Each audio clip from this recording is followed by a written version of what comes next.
কি মুসলমান আমরা, নিজের কাবারে নিজে লাথি মারি নামাজের আগে। অজু করে কষ্ট করে যাকে খুশি করার জন্য আপনি সালাতে দাঁড়ালেন, উনি যদি বলে এই নামাজের দরকার নেই, তা কার জন্য নামাজ পড়লেন আপনি? আল্লাহর হাবিব সাল্লাল্লাহু আলাইহি ওয়াসাল্লাম বলেছেন, মসজিদের আরেকটা আদব হলো মসজিদকে অতিমাত্রায় ডিজাইন না করা। বেশি ডিজাইন করা যাবে না, এমন ডিজাইন করা যাবে না যে এটা মসজিদ বোঝাই যায় না। এত লাইটিং ফাইটিং করে, এটা কি মসজিদ না কমিউনিটি সেন্টার বোঝাই যায় না? আছে না নাই? আছে। এরকম যেন আমরা না করি সম্মানিত ভাইয়েরা। বিশেষ করে মসজিদের সামনের দেয়ালে। কোন দেয়ালে? সামনের দেয়ালটা কেবলার দিকে যেই দেয়াল, এই দেয়ালটা হতে হবে ফ্রেশ, যাতে করে মানুষের দৃষ্টি আকর্ষণ না করে। প্রায় মসজিদের দেয়ালের মাঝখানে দেখবেন আপনি ক্যালেন্ডার ঝুলায় রাখে, আছে না নাই? মৌলভীবাজারের কি অবস্থা? খিতা খবর আছে? তো এই যে ক্যালেন্ডার ঝুলায় রাখে, ওইখানে দেখবেন বিভিন্ন মসজিদের ছবি, এতিমখানার ছবি, মানুষের ছবি। তো মানুষ নামাজে পড়ে আবার ওগুলোও তাকায়, আছে না নাই? প্রথম কাতারে পরে ওইখানে কি লেখা, এগুলো পরে তার ডিস্টার্ব হচ্ছে না? এই মুসল্লির দৃষ্টি যাতে অন্যদিকে না যায়, এটা খেয়াল রাখতে হবে। যদি পারা যায় মসজিদের সামনে কোনো ঘড়ি টড়ি চলবে না। ঘড়ি মসজিদের পেছনের দেয়ালে, সময়সূচি পেছনের দেয়ালে, সব পেছনে। সময় কয়টা বাজে ওটা ইমাম দেখলেই চলবে, ইমাম এভাবে দেখে নিবে, আপনারাও দেখে নিবেন। কিন্তু সামনের দেয়ালটা যত সিম্পল করা যায়। আল্লাহর হাবিব সাল্লাল্লাহু আলাইহি ওয়াসাল্লাম নামাজ পড়া অবস্থায় সামনে এমন কিছু রাখতেন না যেটার দ্বারা আল্লাহর হাবিব সাল্লাল্লাহু আলাইহি ওয়াসাল্লামের সালাতে মনোযোগ অন্যদিকে চলে যায়।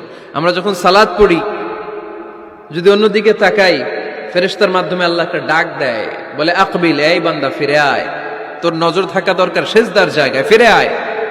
আপনি আবার যখন অন্যদিকে তাকান, আল্লাহ বলে ফিরে আয়, সেজদার দিকে তাকা।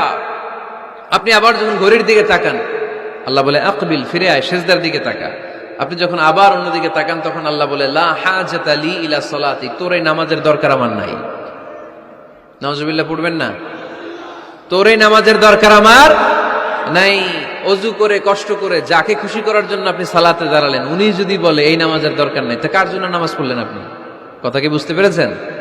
এই জন্য এলাকার গণ্যমান্য ব্যক্তিবর্গ আছে, আমাদের চেয়ারম্যান সাহেব আছে, আরো অন্যান্য বিজনেস ম্যাগনেটরা আছে। আপনারা মসজিদ যখন নির্মাণ করবেন, সামনের দেয়ালটা যত সাদামাটা হতে পারে ততই ভালো।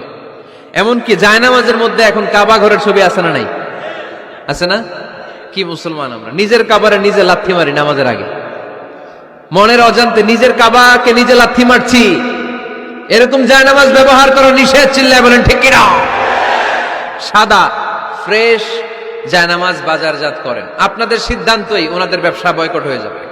আপনারা যদি এখন থেকে মসজিদের মিনারা আর কাবা ঘরের যে প্রতিকৃতি বা ছবি, এরকম ছবি সম্বলিত জায়নামাজ কিনা বন্ধ করে দেন, এদের মার্কেট থাকবে? কথা বলেন। কালকে থেকে আমরা জায়নামাজ কেনার সময় ফ্রেশ জায়নামাজ কিনবো।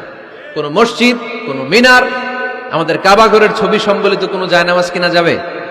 আওয়াজ করে বলেন, যাবে? যাবে না। এগুলো হচ্ছে মসজিদের আদাব, এগুলো রক্ষা করে মসজিদে ঢোকার দরকার আছে না নাই?